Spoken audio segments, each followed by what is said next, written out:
that's going to sit where I want it. Japanese saw again, and I'm just going to cut these off and cut it off a little bit wider, so I don't want it exactly parallel with this or flush with this. I want it a little bit fatter, and I'll take the rest off with a plane later.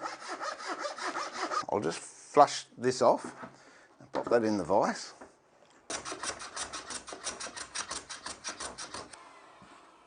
And there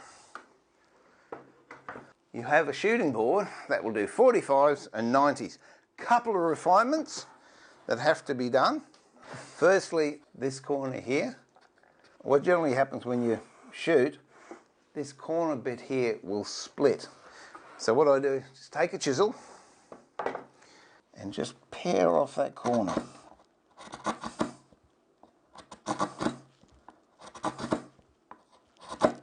Like that.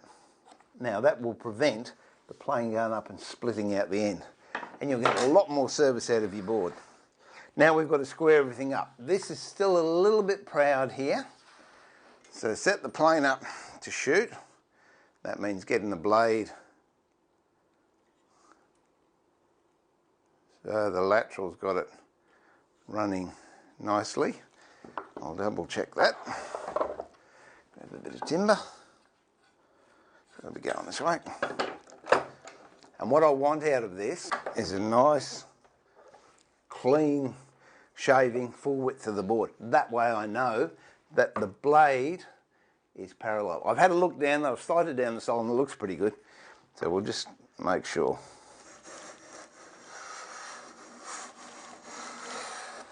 And that's what I'm looking for. I know my wife said she didn't want any toxic smells, but this New Guinea rosewood, it's beautiful. Save a fortune on pot puree. There you go.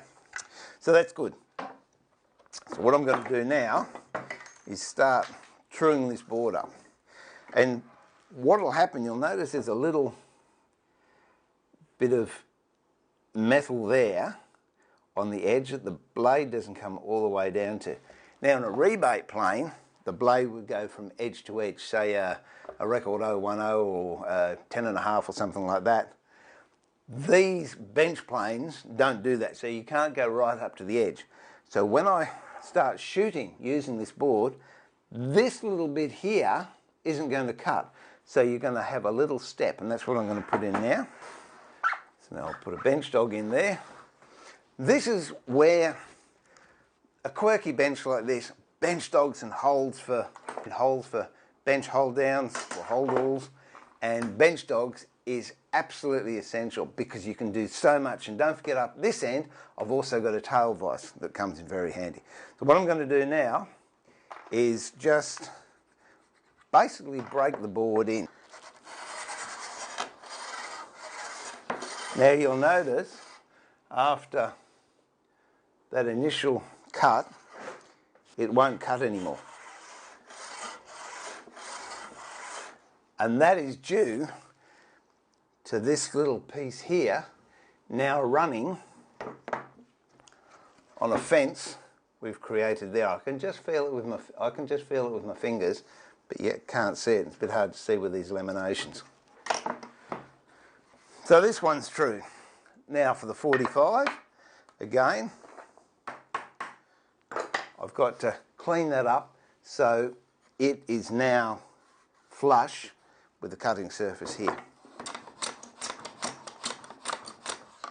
With this, I'm going to split this out. So when I get a bit closer, in fact I'll do it now, I'm just going to knock this sharp piece off here.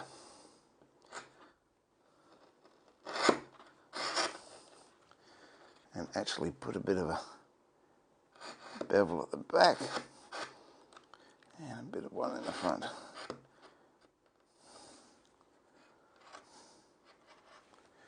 That should do it.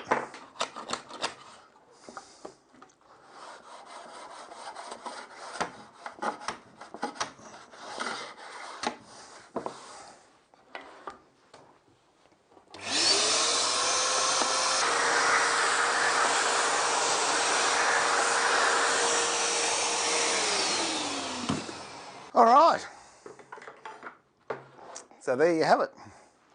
A shooting board for 90 degrees and 45 degrees. We'll give it a run, see how it goes.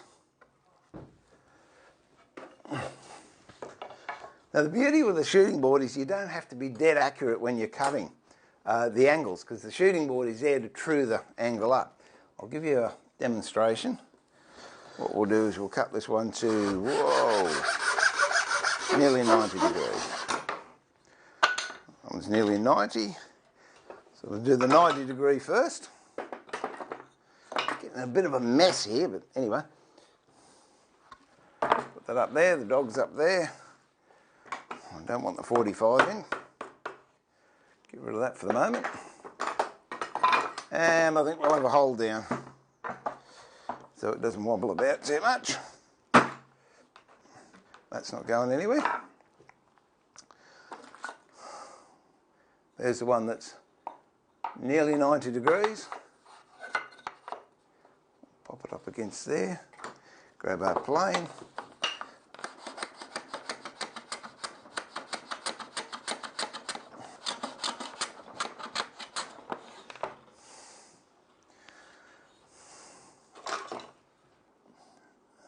There you are. That's at 90 degrees. We'll try one at 45.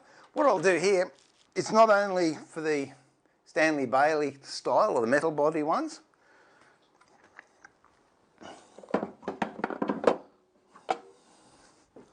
Also works really well with H&T Gordon ones. What you've got to do is just knock the handle out of the way.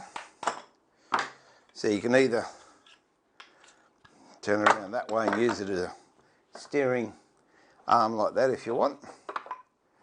Or you can take it right out altogether and just use it like that. Up to you. Put the block in at 45. And we've got a fair way to go there, because that's definitely not 45.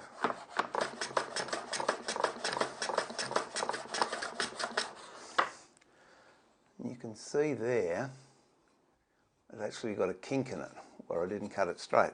So what I will do is I'll actually take it down to that mark just so you can see how effective these are. Now I could increase the depth of cut with this, but really I don't want to. So just stick with me, it won't take long.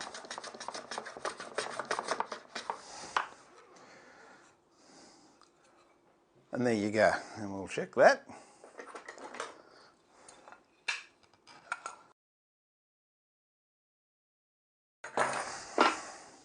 Well, I hope you found that useful. We didn't make a huge mess. There was not much noise. Took a little bit longer for sure than if you had a machinery shop with machines. But it's all to set out to show it can be done.